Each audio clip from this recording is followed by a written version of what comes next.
qisqacha ma'lumot bering shu teplovoy nasos haqida.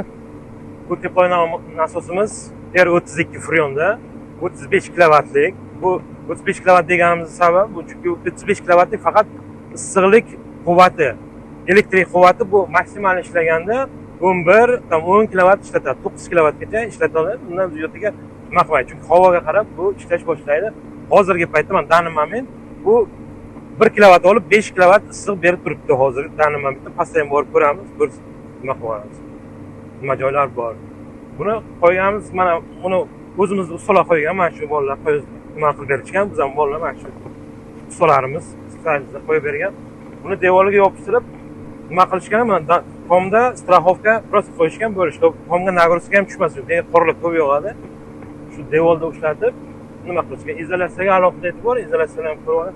Bunga alyumin qilgan sababi kitobi quyoshda sovuqdan bo'lmasligi uchun, plus issiq chiqib ketmasligi uchun 2 qavat izolyatsiya qilib, cho'tki qilib berishgan, чтобы batareya bo'lmasligi uchun. Avtobusda 20 necha metr, buda obratda 40 metr, 40 dan ziyodda batareya yo'qolmasligi uchun buni yaxshilab izolyatsiya qilib berishgan.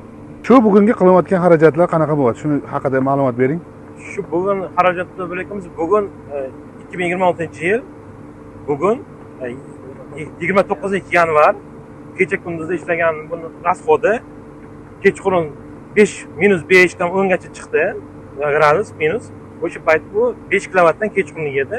Ertalabgacha bu hozir plus minus hisoblaymiz. Monitoringni ko'rsatib, 130 kilovat, 35 kilovat ishlatgan bu. Bir sutkada ishlatgan. Nima paytlari, kuz paytlari dekabr, mana noyabr oyida qo'ygan edik. Noyabr oyida qo'yganmiz. O'sha paytlari bu 3 kilovat yegan soatiga bu to'xtab ishlaydik.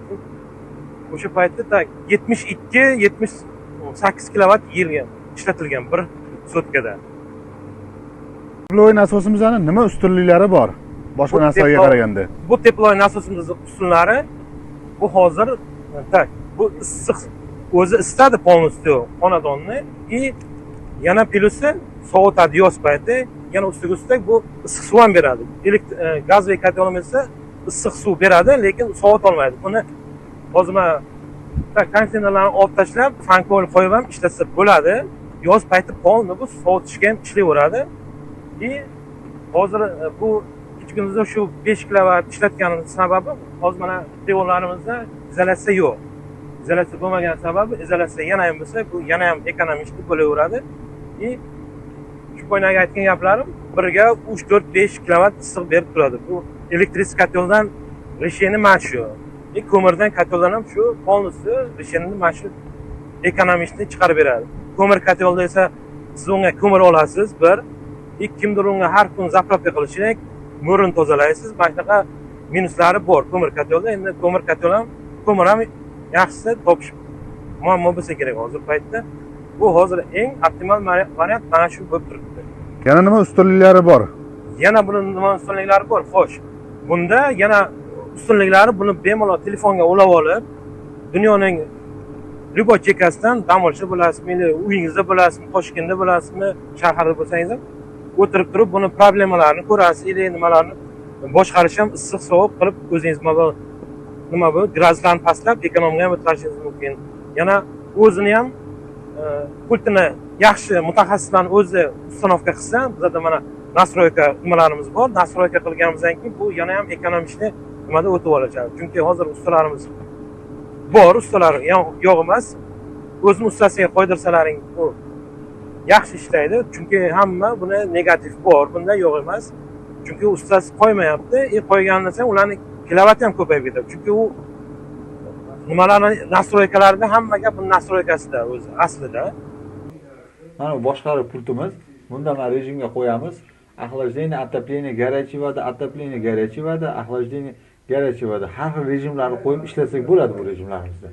Va hammasini buni boshqaradigan narsasi mana shu miyasi bo'ladi. Mana buni endi pokazaniyalarga kiramiz. Kuniga necha soatda qancha yeganlari hammasini ko'rsatib turadi. Mana oy boshidan boshlangan hammasi mana bugungi kunda 107 kilovat iste'mol qilgan. Kechagi kuni 127 kilovat. Shunda soatiga 5 kilovatdan to'g'ri kelyapti. Kechasi -5 bo'lgan. Mana shu xarakteristikasi. Mana bu GVSga ko'sini bo'lerimiz. Tak, bu yerda esa отопленияga buferni yo'nqishlarimiz 200 litr kelasi ham.